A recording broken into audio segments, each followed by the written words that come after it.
कक्षा 9वीं में आज हम देखेंगे अर्थशास्त्र पर सेवा के क्षेत्र में चुनौतियां, सेवा के क्षेत्र में क्या समस्याएं हैं, क्या संघर्ष है। ठीक है, इसकी सबसे बड़ी चुनौती क्या है? रोजगार के अवसरों में वृद्धि करना। आज सेवा का क्षेत्र का जो योगदान है वो सकल घरेलू उत्पाद में 57% है। वहीं रोजगार में इस क्षेत्र में जो सहभागिता है वो मात्र 25% ही है।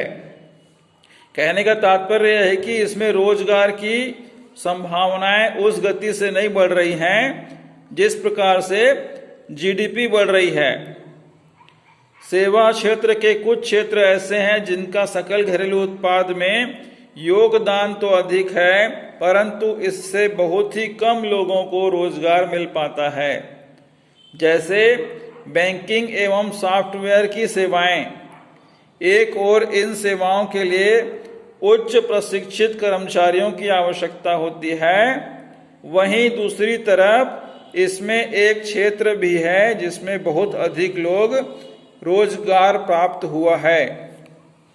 दूसरी तरफ इनमें एक उप क्षेत्र भी है जिसमें बहुत अधिक लोगों को रोजगार प्राप्त हुआ है, परंतु जीडीपी में इसका योगदान काफी कम है।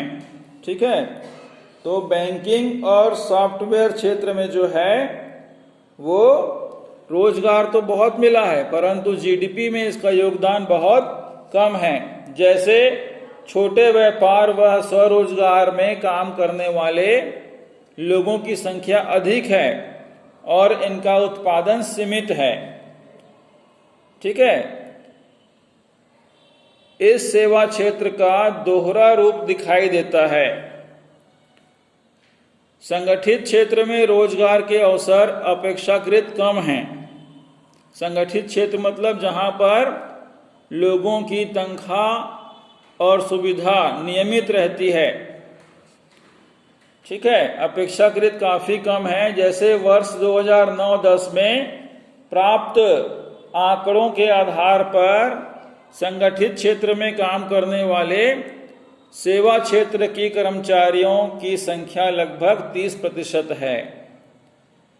संगठित क्षेत्र में कार्य करने वाले सेवा क्षेत्र के कर्मचारियों की संख्या लगभग 30% है, जबकि असंगठित क्षेत्र में कार्यरत कर्मचारियों की संख्या 70% है। अब यहां पर इस प्रकार से ले सकते हैं इसको सामान्य भाषा में, शासकीय क्षेत्र में जो कर्मचारियों की संख्या है वो 30% है, लेकिन जो निजी क्षेत्र हैं, प्राइवेट क्षेत्र हैं, वहां पर इन कर्मचारियों की संख्या 70% है। इस प्रकार का बहुत ज्यादा अंतर दिखाई देता है। तो सेवा क्षेत्र की एक और चुनौती है ठेकेदारी प्रथा। यह ज्यादातर असंगठित क्षेत्रों में पाई जाती है। यह सेवा निवेशकों के लिए लाभदायक होती है। किसके लिए? नियोजकों के लिए, जो योजना बना के उस पर कार्य करते हैं, उनके लिए लाभदायी होती है, परंतु श्रमिकों के लिए नहीं होती है।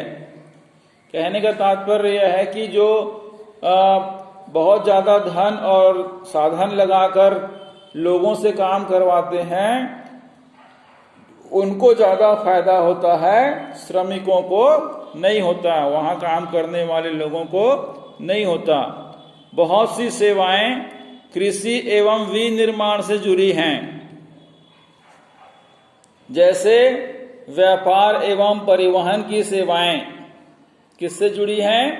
कृषि और विनिर्माण से जुड़ी हैं, जहां पर कुछ व्यापार और उन सामानों को लाने ले जाने की सेवाएं, उसे बोलते हैं परिवहन। ठीक है, यदि कृषि एवं विनिर्माण उद्योगों का विस्तार होता है तो इससे उत्पादन बढ़ेगा और व्यापार तथा परिवहन सेवाओं की मांग में भी वृद्धि होगी। साथ ही रोजगार एवं सकल घरेलू उत्पाद जीडीपी भी बढ़ेगा। इस प्रकार यह एक क्षेत्र की वृद्धि दूसरे क्षेत्र की वृद्धि पर निर्भर करती है। ठीक है, अगर कृषि और विनिर्माण को बढ़ावा दिया जाए तो साथ ही साथ व्यापार भी बढ़ेगा, परिवहन का विस्तार भी होगा और लोगों को रोजगार भी मिलेगा, जिससे सकल घरेलू उत्पाद भी बढ़ेगा। तो इस क्षेत्र पर विशेष ध्यान देने की जरूरत है। ठीक है, तो ये अर्थशास्त्र में हो गया, कृषि सेवा क्षेत्र में। ठीक है, सेवा क्षेत्र में किस प्रकार से कार्य होता है।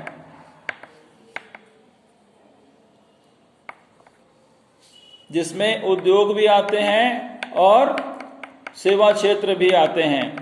वह किस प्रकार से जीडीपी में और रोजगार में अपना योगदान देते हैं, उसके बारे में हमने इस अध्याय में पढ़ा है। कुछ डंडा आरेख भी देखे हैं। ठीक है, चलिए आइए देखते हैं। अब सही विकल्प चुनकर लिखिए। उद्योगों में मशीनों के बढ़ते प्रयोग से रोजगार के अवसर में देखने को मिली है। वो क्या है जो मशीनों के बढ़ने से रोजगार के अवसरों में देखने को मिलती है। जैसे क्या मशीनों को लगाने से रोजगार में वृद्धि हुई, लोगों की जगह पर मशीनें काम करने लगी तो रोजगार में वृद्धि होगी क्या? नहीं हो पाएगी। अपरिवर्तन, कोई परिवर्तन हुआ क्या? कोई परिवर्तन नहीं हुआ, ये पूछ रहा है। और क्या रोजगार में कमी आई या इनमें से कोई नहीं? तो यहाँ पर प्रश्न को आप ठीक से समझ लीजिएगा। उद्योगों में, कारखानों में मशीनों के बढ़ते प्रयोग से रोजगार के अवसर में कमी देखी गई है या कमी होती है। लोगों का काम मशीन करने लगेगी तो लोग बेरोजगार हो जाएंगे, है ना। एक आधारभूत उद्योग है। आधारभूत मतलब होता है ज्यादा से ज्यादा विनिर्माण होना उस क्षेत्र में। ठीक है, तो सूती वस्त्र उद्योग है या कागज उद्योग है या लौह इस्पात उद्योग है या हाथ करघा उद्योग है ना।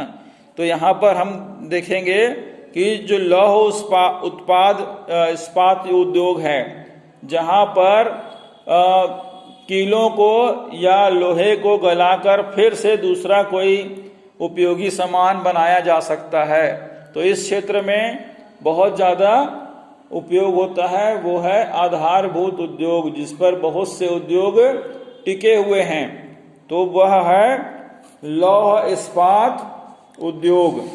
ठीक है, ये उत्तर इसमें आएगा। अब अगला प्रश्न देखिए क्या बोल रहा है। वर्तमान में सकल घरेलू उत्पाद में सबसे अधिक योगदान किसका है अभी के समय में? तो कृषि के क्षेत्र में पिछड़ा हुआ है, उद्योग के क्षेत्र में भी थोड़ा सा कम है, सेवा का क्षेत्र ही ऐसा है जहां पर सकल घरेलू उत्पाद में सबसे अधिक योगदान अभी मिल रहा है। ठीक है, तो इसमें आएगा सेवा क्षेत्र। ठीक है, जिसमें बैंकिंग और इंटरनेट और मोबाइल का उपयोग बहुत ज्यादा मात्रा में इस क्षेत्र से किया जा रहा है अभी वर्तमान की स्थिति में। ठीक है, रोजगार की अवधि नियमित होती है, मतलब रोजगार हमेशा नियमित रहता है, कंटिन्यू रहता है। वो कौन सा क्षेत्र है? जहां पर लोगों को काम से निकाला भी नहीं जा सकता है। तो वो एक तो है असंगठित क्षेत्र, संगठित क्षेत्र, ग में लिखा है संगठित एवं असंगठित दोनों, और एक में लिखा है इनमें से कोई नहीं।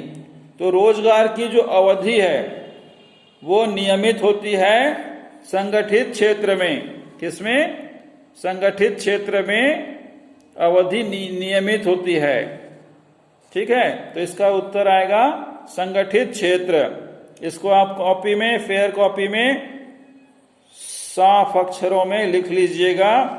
इनके दूसरा प्रश्न इसमें दिया हुआ है, निम्न पॉइंट को समझाइए।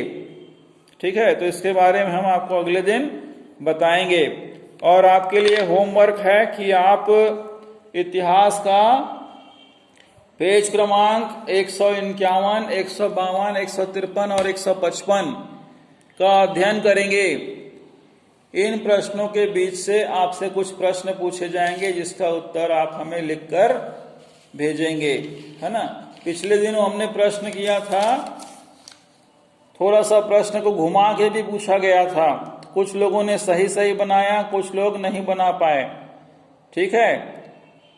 तो सबसे पहले हमें जो जवाब मिला, सही जवाब 5 में 5 अंक, वो भी मुस्कान कौशिक का। पिछली बार की तरह इस बार भी मुस्कान कौशिक ने प्रश्नों का उत्तर सबसे पहले दिया और 5 का 5 अंक अर्जित किए। उसी प्रकार से फिर मिला सायना टंडन, वो भी 5 में 5 अंक है। भूमिका धूरी, सृष्टि गुप्ता, अंशिका पाठक, दुर्गा सोनी, है ना। आप सभी ने 5 में 5 अंक लिए हैं। उसके बाद है नेहा साहू, फिर है सुरुचि शर्मा और नेहा यादव। आप लोगों ने भी 5 में 5 अंक लिए हैं। एक बहन है जो 4 अंक ले पाई हैं, शायद कुछ प्रश्न ठीक से नहीं समझ पाई हैं। दीपांजलि कौशिक और भैया जयप्रकाश पांडे जी 4 अंक लिए हैं। थोड़ा सा प्रश्न को समझते हुए, ध्यान से वीडियो को सुनते हुए लिखिएगा कि प्रश्न क्या पूछ रहा है और हमें क्या लिखना है ना। तो ध्यान रखिएगा, आप लोग का प्रयास अच्छा है। बाकी भाइयों बहनों की अपेक्षा आप लोग बहुत अच्छी पढ़ाई कर रहे हैं, इससे ये पता चलता है।